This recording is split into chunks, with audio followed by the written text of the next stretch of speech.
नमस्ते पंडित फकीर। सर आपका स्वागत ओम शांति। अन्नामलई के बारे में बताइए। अन्नामलई साहब जो बीजेपी के फॉर्मर प्रेसिडेंट थे तमिलनाडु का। देखिए सर, वो एक बहुत गरीब परिवार में पैदा लिए थे, बड़ी मुसीबत से पढ़ाई लिखाई किया, IIT मद्रास से ही पढ़े थे। तो उनके पास कपड़े भी नहीं थे, तो उनका एक कोई सगा संबंधी था, जैसे कि मैं सुनील का कपड़े आजकल पहन रहा हूँ, सब देख रहे हैं उन्हीं का पहना हुआ है, मेरे पास कपड़े उपड़े भी नहीं है। तो वो भी वो कपड़े उनका पहन जाते थे, उसी पहन के कॉलेज वॉलेज जाते थे। वो चप्पल भी नहीं था, मेरे पास भी नहीं था। लगभग उनका मेरी जीवनी मिलती है। मेरे भी एक IPS सिपाही थे, उनका पेंट उन्ट पहनता था अभी। तो IIT मद्रास में जब वो चीफ गेस्ट होके आए थे, तो इन्होंने अपनी पूरी कहानी बताई थी कि गरीबी में बहुत जिया, गरीबी इतनी मुश्किल कर रही थी कि जीना मुश्किल था, कपड़े पहनने को नहीं थे, लेकिन दिल और दिमाग बहुत बड़ा था।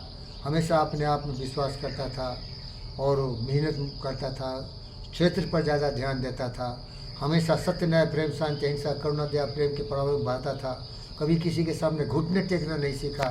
इसीलिए मैं IPS से रिज़ाइन कर दिया, क्योंकि जो हमारा देश इस तरह से भ्रष्टाचार और दिवालियापन में है, लीडर का कोई चरित्र नहीं होता, लल्लू उल्लू जैसे, तेजस्वी जैसे, मुलायम सुलायम की तरह से, ये ममता जैसे कुटिल औरत दुष्ट की तरह ये हाहाकार मच रहा है देश में, तो मैं एक IPS बन के क्या करूँगा।